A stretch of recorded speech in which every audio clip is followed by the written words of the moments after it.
दोस्तों, अगर हिंदुस्तान का असली नटवरलाल जिंदा होता तो निश्चित रूप से आज के ताजा नटवरलाल से उसे जलन जरूर होती।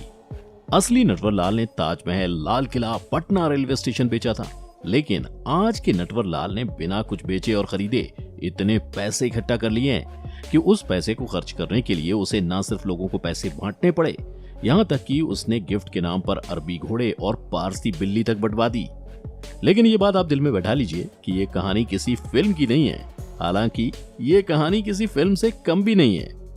दोस्तों, देश के इतिहास में शायद ही ऐसा कोई नटवरलाल रहा हो जिसने जेल में दिन काटने के बजाय हर रोज नोट बांटे हो, वो भी लाखों करोड़ों रुपए।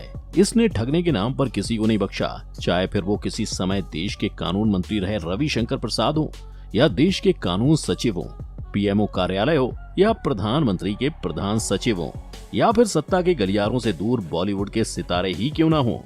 आप सिर्फ एक बार इस ठग के बारे में जान लीजिए, बाकी की सारी कहानी अपने आप बयां हो जाएगी। दोस्तों, इस ठग का नाम है सुकेश चंद्रशेखर और इसका पता है तिहाड़ जेल, दिल्ली। जी हाँ, क्योंकि पिछले कई सालों से ये इसी पते पर रह रहा है। यहाँ 30 कैदियों वाला पूरा बैरक इसी के नाम पर है। जेल में लगे सीसीटीवी कैमरों की औकात नहीं जो इसकी तरफ आंख उठाकर भी देखें। ऐसी कोई सुविधा नहीं जो किसी 5 स्टार होटल की तरह मौजूद ना हो, जो कि इन कैमरों से बहुत दूर है, ताकि ये नटवरलाल अपने खेल को जारी रख सके। इसके लिए ये जेल के जेलर सहित ज्यादातर स्टाफ को हर महीने 1 करोड़ रुपए रिश्वत के तौर पर दिया करता था। सुकेश का जन्म 1989 में बेंगलुरु में हुआ था। इनकी पारिवारिक आर्थिक स्थिति बहुत अच्छी नहीं थी। इनके पिताजी विजय चंद्रशेखर पेशे से एक रबर के ठेकेदार थे। इसके साथ ही वे पार्ट टाइम में मैकेनिक का काम किया करते थे। सुकेश की मां माला चंद्रशेखर एक गृहिणी थी। सुकेश बचपन से ही शरारती व लड़ाई झगड़े में माहिर था। उसे शान शौकत का जीवन जीना काफी पसंद था। उसकी शिक्षा दीक्षा बेंगलुरु के बिशप कॉटन बॉयज स्कूल से हुई थी, जो बेंगलुरु का एक महंगा और प्रतिष्ठित स्कूल हुआ करता था। सुकेश के पिता विजयन उसे अपनी पुरानी स्कूटर से स्कूल छोड़ने जाया करते थे, जबकि उसके सभी साथी महंगी महंगी कारों से स्कूल आया करते थे, जिन्हें देखकर उसमें उनके प्रति ईर्ष्या की भावना जन्म लेती गई। उसने उनकी बराबरी करने के लिए गलत रास्ता अपनाना शुरू कर दिया। सुकेश ने इंटरमीडिएट तक की पढ़ाई बिशप कॉटन बॉयज स्कूल से की। इसके बाद 17 वर्ष की आयु में वह अपराध की दुनिया में आ गया। सुकेश चंद्रशेखर को अपराध जगत में बालाजी के नाम से भी जाना जाता है, जिसने बहुत सारे लोगों को नौकरी का झांसा देकर ठगा। साल 2006 में सुकेश ने नाबालिग होते हुए अपनी पहली ठगी को अंजाम दिया। इस ठगी में उसने कर्नाटक के पुलिस कमिश्नर के फर्जी हस्ताक्षर एक लेटर पर कर लिए, जिस लेटर पर लिखा हुआ था कि सुकेश को पूरे कर्नाटक में कहीं भी कार व बाइक चलाने की इजाजत दी जाती है। सुकेश को पहली बार बेंगलुरु डेवलपमेंट अथॉरिटी में एक घोटाले को लेकर गिरफ्तार किया गया था। वह राजनेताओं को अपना रिश्तेदार बताकर उन्हें ठगी का शिकार बनाया करता था। 2016 तक सुकेश देश भर के बहुत से लोगों को कई 100 करोड़ का चूना लगा चुका था। 27 साल की उम्र तक पहुंचते पहुंचते सुकेश चंद्रशेखर की गिनती देश के कई बड़े चालबाजों में होने लगी।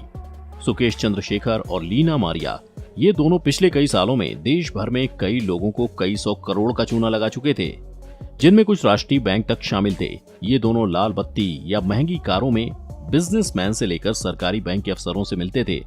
इस दौरान लीना मारिया का इस्तेमाल बेबी डॉल के रूप में होता था। साल 2011 में मारिया दुबई से पढ़ाई पूरी करके मॉडलिंग की दुनिया में किस्मत आजमाने मुंबई पहुंची, जहां उसकी मुलाकात सुकेश चंद्रशेखर से हुई। महंगी गाड़ियों में घूमना और 5 स्टार रहन सहन जल्द ही दोनों को करीब ले आया। इसके बाद सुकेश ने मारिया को कुछ मॉडलिंग के असाइनमेंट दिलाए। फिर वह मारिया को अपने साथ चेन्नई ले गया। चेन्नई में मारिया को सुकेश की मदद से हीरोइन का लीड रोल मिलने लगा, जो देखते ही देखते टॉलीवुड में मशहूर हो गई। बाद में मारिया को पता चला कि सुकेश की सारी कमाई का जरिया धोखाधड़ी है।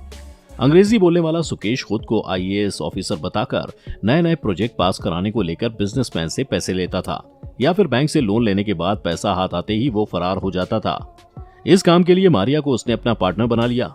कहा जाता है कि चेन्नई में सुकेश और मारिया ने मिलकर सैकड़ों लोगों को करोड़ों का चूना लगाया था। इनका मामला सामने तब आया जब सुकेश ने मारिया की मदद से चेन्नई के केनरा बैंक से 19 करोड़ 75 लाख रुपए का लोन लिया था, और फिर रकम मिलते ही वो दोनों गायब हो गए थे। सुकेश ने बैंक में खुद को IAS ऑफिसर बताया था। बैंक की शिकायत पर पुलिस ने दोनों की तलाश शुरू की। पुलिस से बचने के लिए दोनों दिल्ली के एक फार्म हाउस में रहने लगे, जहां 4 लाख महीने किराया देते थे। दोनों इस फार्म हाउस में लिविंग रिलेशनशिप में रहे थे। दोस्तों, अब बात करते हैं कि सुकेश चंद्रशेखर आखिर तिहाड़ जेल कैसे पहुंचा। दरअसल सुकेश ने AIADMK का सिंबल दोबारा हासिल करने के लिए 50 करोड़ रुपए में शशिकला के भतीजे दिनाकरण से डील की थी।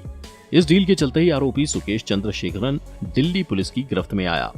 उसी दौरान दिल्ली पुलिस ने सुकेश के पास से 1.5 करोड़ रुपए के साथ ही कई महंगी कारें भी जब्त की, जिनमें BMW और मर्सिडीज कारें भी शामिल थीं। दोस्तों, सुकेश चंद्रशेखर का बॉलीवुड की अभिनेत्रियों के साथ भी खास कनेक्शन है। नोरा फतेही और जैकलीन फर्नांडिस के अलावा भी कई मशहूर एक्ट्रेसेस के साथ उसका खास कनेक्शन था।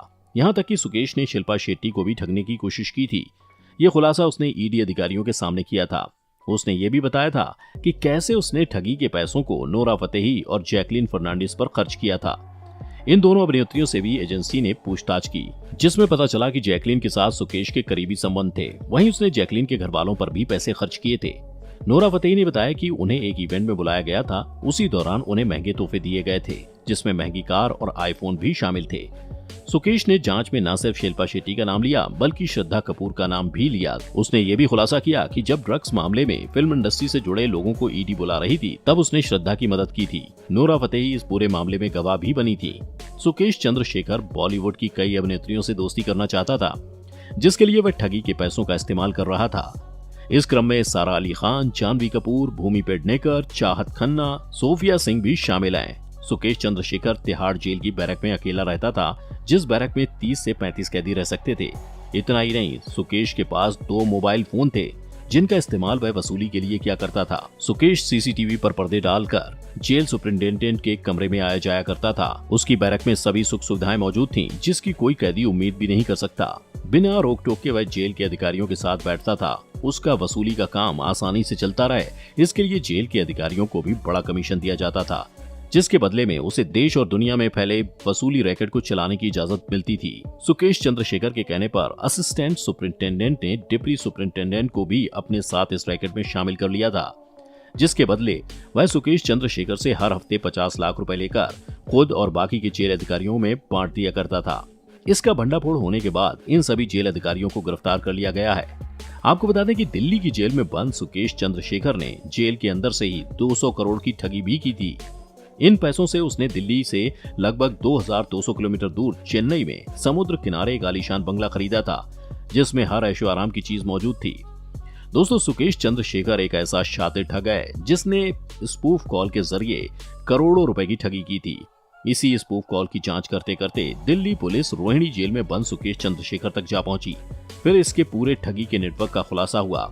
अब जो लोग नहीं जानते हैं कि स्पूफ कॉल क्या होता है, तो उनको बता दें कि स्पूफ कॉल बेसिकली एक ऐसी कॉल होती है जहां पर कॉल करने वाले व्यक्ति के पास ऐसी पावर और टेक्निक्स होती हैं जिसके जरिए वह जिस नंबर को चाहे या जिस नाम को चाहे उसको कॉल रिसीव करने वाले व्यक्ति के स्मार्टफोन पर डिस्प्ले करवा सकता है। दरअसल हुआ कुछ यूं था कि रेनबैक्सी और रेलीगेयर कंपनी के पूर्व प्रमोटर शिवेंद्र सिंह की पत्नी ने 15 जून 2021 को दिल्ली पुलिस की स्पेशल सेल में एक शिकायत दर्ज करवाई, जिसमें आरोप लगाया गया था कि उनके पति को जेल से छुड़वाने के नाम पर उनके साथ 200 करोड़ की धोखाधड़ी की गई। इस धोखाधड़ी का मास्टरमाइंड कोई और नहीं बल्कि सुकेश चंद्रशेखर ही था। शिवेंद्र सिंह 17 अक्टूबर 2019 से EOW के 3 अलग अलग केस में तिहाड़ जेल में बंद है। सुकेश ने शिवेंद्र को जेल से छुड़ाने के लिए पैसों की वसूली की।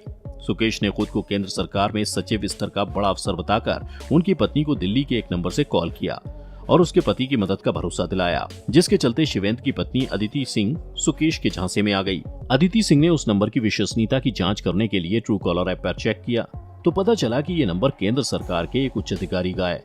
ये सारा फ्रॉड सुकेश चंद्रशेखर का ही था, क्योंकि किसी भी सरकारी अफसर ने अदिति सिंह को कॉल नहीं की थी। अदिति सिंह की FIR के मुताबिक खुद को केंद्र सरकार का अफसर बताने वाले इस शख्स ने भरोसा दिलाया कि वह उनके पति की मदद करेगा। उसने कहा कि वह उनके पति को जेल से बाहर लाएगा ताकि वह कोविड की लड़ाई में लोगों की मदद कर सकें। उसने अदिति को अपने जूनियर अधिकारी के साथ सोशल मीडिया ऐप टेलीग्राम के जरिए संपर्क में रहने को कहा। जिस दिन सुकेश ने अदिति सिंह को कॉल की, उसी दिन अदिति के पास एक और फोन आया। कॉल करने वाले व्यक्ति ने खुद को अनूप कुमार बताया। उसने दावा किया कि वह अंडर सेक्रेटरी स्तर का अधिकारी है। अदिति के मुताबिक फेक नंबर से सरकारी अधिकारी बनकर कॉल करने वाले लोगों ने उनसे परिवार और संपत्ति की डिटेल मांगी। दोस्तों, जिस नंबर से कॉल किया जाता था उस पर अदिति वापस से कॉल नहीं कर सकती थी।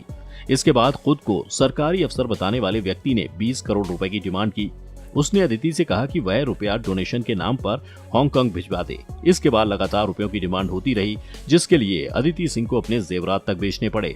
पैसे मिलते रहने पर सुकेश ने अदिति से 100 करोड़ की मांग की। पति को छुड़वाने के लिए वह उसकी बात मानती रही। अदिति के मुताबिक वह अप्रैल 2021 तक पैसे देती रही, लेकिन फिर भी उसके पति रिहा नहीं हुए। तब उन्हें शक हुआ, जिसके बाद उसने दिल्ली पुलिस की स्पेशल सेल में शिकायत की। दोस्तों, अभी हाल ही में सुकेश चंद्रशेखर ने दिल्ली के एलजी को भी गोपनीय चिट्ठी लिखकर एक बड़ा खुलासा किया था, जिसमें उसने त्याड़ में प्रोडक्शन मनी के तौर पर सत्येंद्र जैन को 10 करोड़ देने का आरोप लगाया। सुकेश के अनुसार जेल मंत्री सत्येंद्र जैन के पीए ने 2 करोड़ रुपए महीना बतौर प्रोडक्शन मनी मांगी थी। सुकेश ने दावा किया कि गिरफ्तारी से पहले आम आदमी पार्टी ने दक्षिण भारत में बड़ा पद देने के लिए उससे 50 करोड़ रुपए लिए थे।